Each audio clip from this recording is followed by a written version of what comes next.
2026 சட்டமன்ற தேர்தலில் டிவிகே தனி பெரும்பான்மை தொகுதிகளை வெற்றி பெற்று இன்று மதசார்பற்ற ஜனநாயக கூட்டணியை கட்சிகளோட ஆதரவோட ஆட்சி அமைத்திருக்காங்க.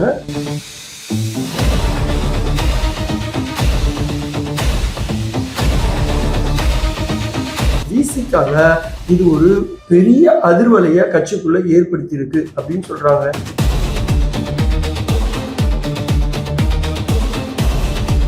விசிகா விஜயோட அமைச்சரவையில இடம்பெற்றுச்சு இல்லையா?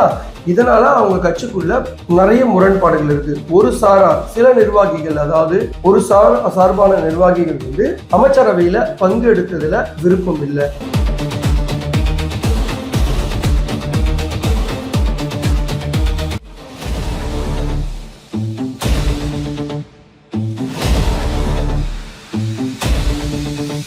எலெக்ஷன் தேர்தல் சமயத்துல திருமாவளவன் அவர்கள் டிவிகேவை என்ன மாதிரி விமர்சித்தாரு அப்படின்னா, பாஜக பெற்றெடுத்த பிள்ளை அப்படின்னு சொல்லி விமர்சனம் செய்துவிட்டு இப்போது தேர்தல் முடிந்த பிறகு ஒரு கூட்டணியை உருவாக்குறாங்க. தம்பி சீமானும் தம்பி விஜயும் இன்றைக்கு RSS பெற்றெடுத்த பிள்ளைகள் என்பது அம்பலமாகிவிட்டது. பாஜகவின் பிள்ளைகள் என்பது அம்பலமாகிவிட்டது. திருமாவளவன் அவர்களே செய்யூர் பாபு, ஆளுநர் ஷானவாஸ் அண்ட் SS பாலாஜியை நேரடியாக தொடர்பு கொண்டு சமாதானப்படுத்த முற்பட்டாரு.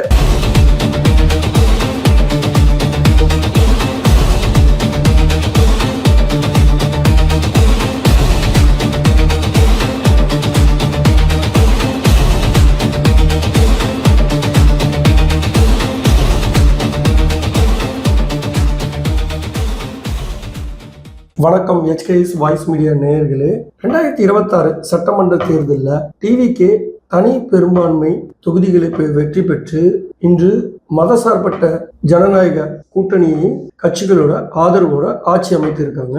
ஸோ அவர்கள் வெற்றி பெற்றாலும் வெற்றி பெற்று விட்டார்கள். தமிழகத்துல இதுவரைக்கும் ஆளாமல் இருக்கிற அத்தனை கட்சிக்குள்ளேயும் பிரச்சனைகள் ஓடிக்கொண்டே இருக்கு இல்லையா?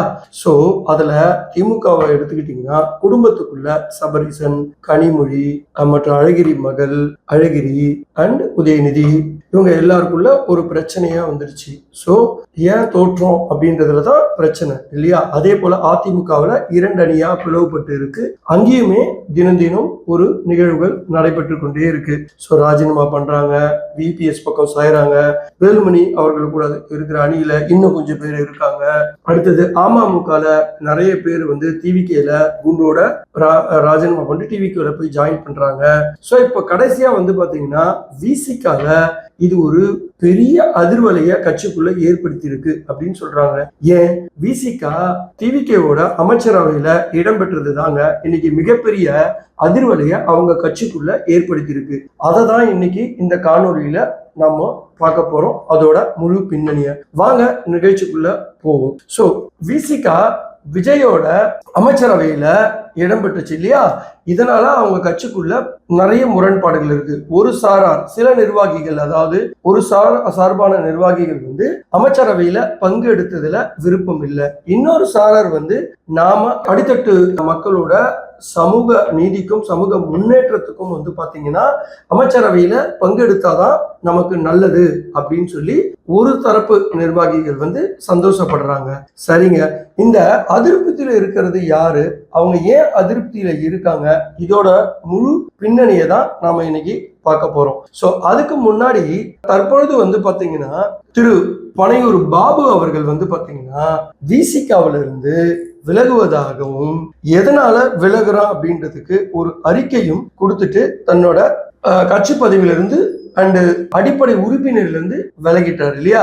ஸோ என்ன காரணம் பனையூர் பாபு சொல்லி விலகுறாரு அப்படின்னா, எலெக்ஷன் தேர்தல் சமயத்துல திருமாவளவன் அவர்கள் டிவிகேவை என்ன மாதிரி விமர்சித்தாரு அப்படின்னா, பாஜக பெற்றெடுத்த பிள்ளை அப்படின்னு சொல்லி விமர்சனம் செய்துவிட்டு இப்போது தேர்தல் முடிந்த பிறகு ஒரு கூட்டணியை உருவாக்குறாங்க.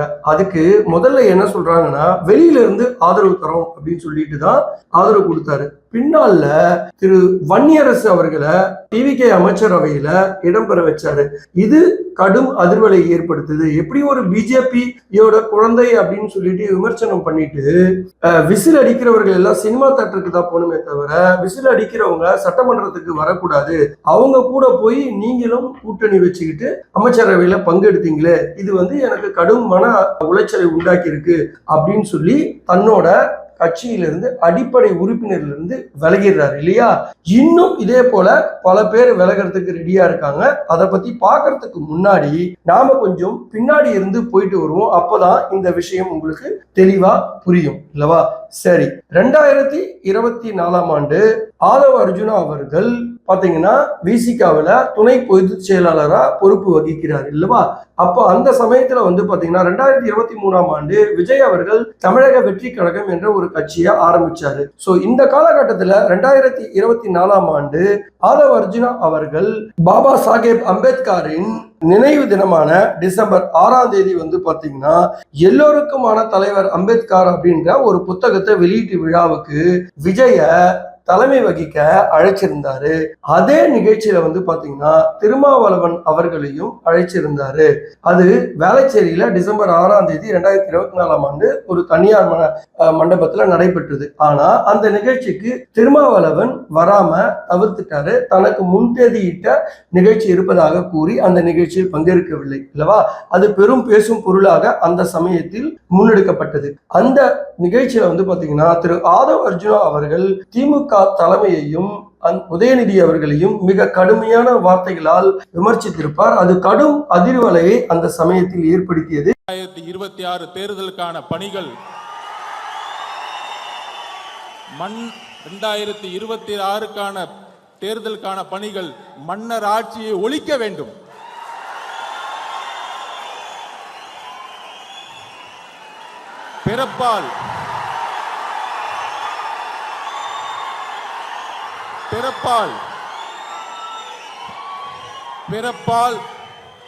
பிறப்பால் அனைவரும் சமம் என்கின்ற கருத்தியலை அம்பேத்கர் உருவாக்கியதை போல இங்க பிறப்பால் ஒரு முதலமைச்சர் உருவாக்கப்படக்கூடாது. அப்போது திமுக தலைமை திரு திருமாவளவன் அவர்களிடம் ஆதவ அர்ஜுனாவை உடனடியாக கட்சியிலிருந்து நீக்க வேண்டும் என்று அழுத்தம் கொடுக்கப்பட்டதாக விசிக நிர்வாகிகளால் சொல்லப்படுகிறது. சரி, அந்த நேரத்தில் அவர் என்ன பண்றாரு, திருமாவளவன் வேற வழி இல்லாம ஆதவ அர்ஜுனாவை 6 மாதத்துக்கு சஸ்பெண்ட் செய்யறாரு. சஸ்பெண்ட் செய்த ஆதவ அர்ஜுன் என்ன பண்றாரு, 2025 ஜனவரி மாதம் தமிழக வெற்றி கழகத்துல விஜய் முன்னிலையில அந்த கட்சியில சேர்றாரு. அங்க தேர்தல் பொது மேலாண்மை பொதுச் செயலாளரா அவர் கட்சி பதவி அவருக்கு வழங்கப்படுகிறது. சோ இது ஒரு பக்கம் இருக்கட்டும். இதுக்கு இடையில பாத்தீங்கன்னா திரு ஆதவ அர்ஜுனா அவர்கள் இதுல டிவிகேல சேர்ந்த பிறகு விஜய் கிட்ட அவர் கொடுத்த முதல் வாக்குறுதி என்னன்னா, காங்கிரஸ் கட்சியையும் விசிக கட்சியும் தங்களோட கூட்டணிக்கு 2026 சட்டமன்ற தேர்தலில் கொண்டு வரேன்னு சொல்றதுதான் அவர் கொடுத்த வாக்குறுதி. அதை முன்னேற்படுத்தி விசிக தலைவர்கிட்ட ஆதவ அர்ஜுனா தன்னோட டிவிகேக்கு கூட்டணிக்கு வருமாறு பல முறை தொடர்பு கொண்டு அழைத்தார். அதுல திருமாவளவன் நிராகரித்து விட்டார். அது எல்லாருக்குமே தெரியும். ஏன் நிராகரித்தார் அப்படின்னு பாத்தீங்கன்னா திமுக தலைமையால் மிகவும் எச்சரிக்கப்பட்டதாக விசிக நிர்வாகிகள், அதாவது தலைமை நிர்வாகிகள் சொல்றாங்க. என்ன அப்படின்னா, நீங்க திமுக கூட்டணியை விட்டு வெளியேறினீங்கன்னா உங்க கட்சியில இருக்க முக்கிய நிர்வாகிகளை நாங்க கட்சியை விட்டு வெளியே வர சொல்லி திமுகவில் சேர்வதற்கோ அல்லது தனியாக ஒரு கட்சியை அமைப்பதற்கு நாங்களே ஃபண்டு கொடுத்து அந்த கட்சியை ஆரம்பிப்போம் அப்படின்னு சொல்லி திருமாவளவன் மிரட்டப்பட்டதாக சொல்லப்பட்டது. அதன் அடிப்படையிலே திருமாவளவன் அவர்கள் திமுக கூட்டணி விட்டு வெளியில போகல. சோ இப்படியெல்லாம் பல விஷயங்கள் திரைமறைவில் நடைபெற்றதாக சொல்லப்பட்டது. இதன் அடிப்படையில தான் திருமாவளவன் அவர்களும் பாத்தீங்கன்னா திமுக கூட்டணியில அவருக்கு 8 தொகுதிகள் 2026 சட்டமன்ற தேர்தலில் ஒதுக்கப்பட்டது இல்லவா. அந்த தேர்தலில் பாத்தீங்கன்னா குறிப்பாக திமுகவோட ரொம்ப உறவுல இருக்கிற ஆலூர் ஷானவாஸ், அதே போல பாத்தீங்கன்னா எம் பாபு செய்யூர் சட்டமன்ற உறுப்பினர் 2020 முன்னாள் சட்டமன்ற உறுப்பினர், அவருக்குமே எஸ் பாலாஜிக்கு இவங்க 3 பேருக்கு சீட்டு கொடுக்கல. ஏன் கொடுக்கல அப்படின்னா இவங்க 3 பேருமே பாத்தீங்கன்னா திமுக தலைமை கிட்ட ரொம்ப நெருக்கமா இருந்தாங்க. இன்னொரு விஷயம் சொல்லப்படுது, இவங்க 3 பேருமே திமுக தலைமையிடம் சொல்லி தங்களுடைய தலைவரான திருமாவளவன் சொல்லி சொல்லி சீட்டு இந்த சட்டமன்ற தேர்தலில் கொடுக்க வேண்டும் அப்படின்னு அழுத்தம் கொடுத்ததாகவே சொல்லப்படுகிறது. இந்த காரணங்களால் திருமாவளவன் கட் அண்ட் ரைட்டாவே சொல்லிட்டாரு, இவங்களுக்கு வந்து சீட்டு கொடுக்க மாட்டேன் அப்படின்னு சொல்லி. இந்த அதிருப்தியில தான் வந்து பாத்தீங்கன்னா இந்த 3 பேருமே வந்து தேர்தல் வரைக்கும் வெளியில போகாம அமைதியா இருந்தாங்க. அதுக்கு ஒரு காரணம் சொல்லப்படுகிறது. என்ன காரணம் என்றால், அந்த சமயத்துல அவங்க வந்து திமுகவுடைய வேற கட்சியோ ஆரம்பிக்கிறதுக்கு திமுக வந்து இசைவு தெரிவிக்கவில்லை. ஏன் அப்படின்னா அது வந்து அவங்களுக்கே அது பாதகத்தை உண்டு பண்ணிடும் அப்படின்ற காரணத்துக்காக அந்த நேரத்துல முன்னெடுக்கவில்லை. சோ இதே சூழ்நிலை சென்று கொண்டிருந்தது. சோ 2026 வந்து பாத்தீங்கன்னா டிவிகே கட்சி வந்து பாத்தீங்கன்னா தனி பெரும்பான்மை பெற்று 108 தொகுதியில வெற்றி பெற்றாங்க இல்லையா. இவர்களுக்கு போதிய பெரும்பான்மை மேஜிக் நம்பரான 118 கிடைக்காதனால சோ திமுக கூட்டணியில் உள்ள கட்சிகளான விசிக, காங்கிரஸ், IUML இவங்க கூட எல்லாம் வந்து பாத்தீங்கன்னா கூட்டணிக்கு கேட்கிறாங்க. இதுல காங்கிரஸ் வந்து திமுக விட்டு ஆட்டோமேட்டிக்கா வெளியே போய் டிவிகே கூட கூட்டணி வச்சாங்க. சோ மீதி இருக்கிற இந்த 3 பேருமே வந்து பாத்தீங்கன்னா வெளியில இருந்து ஆதரவு தருவதாக ஸ்டாலினிடம் உறுதி அளிக்கப்பட்டதன் அடிப்படையில் ஸ்டாலின் அவர்களும் இதற்கு இசைவு தெரிவித்தார். சோ இவங்க வந்து கூட்டணியில வெளியில இருந்து ஆதரவு தெரிவிக்கிறேன்னு சொன்னதன் அடிப்படையில பெரும்பான்மை நிரூபிக்கப்பட்டது சட்டசபையில. சோ இது வரைக்கும் புரியுது இல்லையா. இந்த இடத்துல இதன் பிறகுதான் வந்து பாத்தீங்கன்னா விசிகாவை ஆதவ் அர்ஜுனா அவர்கள் எப்படியாவது விஜய் அவர்கள் ஆதவ் அர்ஜுனா சொன்னார், விசிகாவை கம்யூனிஸ்ட் IUML இவங்களை வந்து 3 பேரையும் நம்ம அமைச்சரவையில இடம்பெற வைக்கணும், அப்பதான் நம்ம பீஸ்ஃபுல்லா ஆட்சி 5 வருஷத்துக்கு நடத்த முடியும் அப்படின்றது கட்டளையிட்டார்.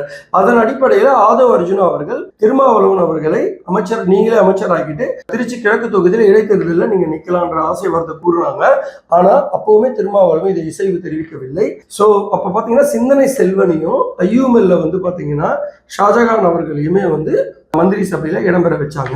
சோ இதுல வந்து பாத்தீங்கன்னா டிவிகே வெற்றி பெற்று விட்டது. இதுலதான் ஸ்டாலின் அவர்கள் கடுமையான கோபத்துக்கு ஆளானார். சோ அதனாலதான் என்ன பண்றாரு அப்படின்னா பனையூர் பாபு, ஆலூர் ஷானவாஸ் மற்றும் வந்து SS பாலாஜி இவங்க 3 பேரையுமே வந்து நீங்க வந்து தலைமைக்கு எதிராக செயல்படுங்க, விசிகா தலைமை எதிராக செயல்படுங்கன்னு சொல்லி குத்திவிட்டதாக விசிகே நிர்வாகிகளால் சொல்லப்படுகிறது. அதன் அடிப்படையில தான் வந்து பாத்தீங்கன்னா சமீபத்தில் செய்யூர் பாபு அவர்கள் கட்சியின் அடிப்படை உறுப்பினரிலிருந்து விலகிட்டாரு. சோ இதை தெரிஞ்சுக்கிட்டு தான் திருமாவளவன் அவர்கள் இவர்களை சமாதானப்படுத்துறதுக்காக தேர்தல் சமயத்தில் இருந்து அவர்கள் 2ஆம் கட்ட நிர்வாகிகளை பல முறை வந்து பாத்தீங்கன்னா சமாதானப்படுத்துறதுக்கு முயற்சி பண்ணார். ஏன் திருமாவளவன் அவர்களே செய்யூர் பாபு, ஆளுநர் ஷானவாஸ் அண்ட் SS பாலாஜியை நேரடியாக தொடர்பு கொண்டு சமாதானப்படுத்த முற்பட்டாரு. ஆனா இதுல வந்து பாத்தீங்கன்னா SS பாலாஜி ஓரளவுக்கு திருமாவளவன் பேச்சு கேட்டு அமைதியாயிட்டாருன்னு சொல்லப்படுகிறது.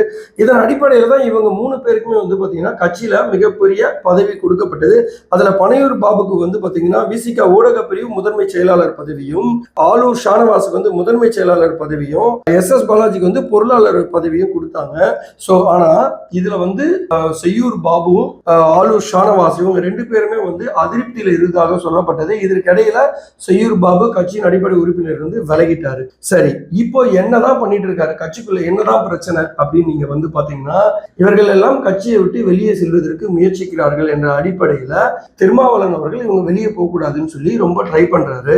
அதுக்காக இவங்களோட ஆட்கள்லாம் இருப்பாங்களே, ஆளுநர் ஷானவாஸ், செய்யூர் பாபு, SS பாலாஜி இவங்க ஆட்களுக்கு எல்லாமே வந்து பாத்தீங்கன்னா உள்ளாட்சி தேர்தலில் சீட்டு கொடுக்கறதாவும், அதே நேரத்தில் வந்து பாத்தீங்கன்னா ஆளுநர் ஷானவாஸுக்கும் அவர் வந்து என்ன சொல்றாருன்னா மேயர் பதவியை, சென்னை மேயர் பதவியை வாங்கி தரதாக சொல்லப்படுகிறது. சோ நான் எப்படியாவது டிவிகே தலைவர் வந்து திரு விஜய் அவர்கள்ட்ட பேசிட்டு இருக்கேன், நான் வாங்கி தரேன்னு சொல்லி தடுத்து வச்சிருக்கிறதா சொல்லப்படுது. சோ இதெல்லாம் தாண்டி இன்னொரு பெரிய ஒரு ப்ராமிஸும் ஆலூர் ஷானவாஸுக்கு வந்து திருமாவளவன் அவர்களால் வாக்குறுதி வழங்கப்பட்டுள்ளது. என்ன அப்படின்னா இப்போ அதாவது CV சண்முகம் அவர்கள் ராஜ்யசபா MP பதவியை வந்து ராஜினாமா பண்ணார் இல்லையா, அதன் அடிப்படையில அந்த இடத்துல ராஜ்யசபா ஒரு வேகன்சி இருக்கு இல்லையா, அதுக்காக தேர்தல் நடைபெறும் போது விஜய் அவர்களிடம் பேசி உங்களுக்கு ராஜ்யசபா சீட்டு வாங்கி தருவேன் அப்படின்னு ஆலூர் ஷானவாஸ் கிட்ட சொன்னதாக சொல்லப்படுகிறது. சோ இதற்கு ஆலூர் ஷானவாஸ் என்ன சொல்லி இருக்கிறார் அப்படின்றது தெரியல. சோ இதுல இருந்து இதெல்லாம் சொல்லி இப்ப இவங்க கட்சியில இந்த அதிர்வலைவுகளை ஏற்படாம கட்சியில் இருக்க முக்கிய நிர்வாகிகள் வெளியே போனா கட்சிக்கு பெரும் பின்னடைவு ஏற்படும், இது வந்து தொண்டர்கள் மத்தியில ஒரு அதிர்வலையை ஏற்படுத்தும் என்ற அடிப்படையில திருமாவளவன் ரொம்பவே மெனக்கட்டு இருக்காரு இவங்களை யாரும் வெளியே போகாம இருக்கிறதுக்கு. இன்னுமே பனையூர் பாபு கிட்ட பலதரப்பட்ட முயற்சி எடுக்கப்பட்டதாக சொல்லப்படுகிறது மீண்டும் கட்சியில் வந்து இணைவதற்கு. பட் பனையூர் பாபு அவர்கள் முடிவு எடுத்து விட்டதாக சொல்லப்படுகிறது. எனக்கு கிடைச்ச தகவல் அவர் திமுகவில் சேருவாரு அப்படின்ற அடிப்படையில தகவல் வருது. சோ இது எந்த அளவுக்கு உண்மைன்னு தெரியல. இதெல்லாம் பொறுத்திருந்து தான் பார்க்கணும். ஸோ இப்படி ஒவ்வொரு கட்சியிலையும் ஒவ்வொரு பிரச்சனைகளும் உண்டாகிட்டே இருக்கு 2026 சட்டமன்ற தேர்தலுக்கு பிறகு. ஸோ இதுக்கு எல்லாமே காரணம் டிவிகே என்ற ஒரு கட்சி தான். ஸோ இந்த கட்சியால தமிழகத்தில் உள்ள அனைத்து கட்சியிலுமே பிரச்சனைகள் கரை புரண்டு ஓடிக்கொண்டிருக்கிறது. ஸோ பொறுத்திருந்து பார்ப்போம். இன்னும் இது போல பல சுவாரஸ்யமான விஷயங்களை உங்களோட பங்கெடுக்க நாங்கள் மிகுந்த ஆர்வமாக இருக்கிறோம். மீண்டும் உங்களை அடுத்த நிகழ்ச்சியில் சந்திக்கும் வரை உங்களுடைய HKS. நன்றி, வணக்கம்.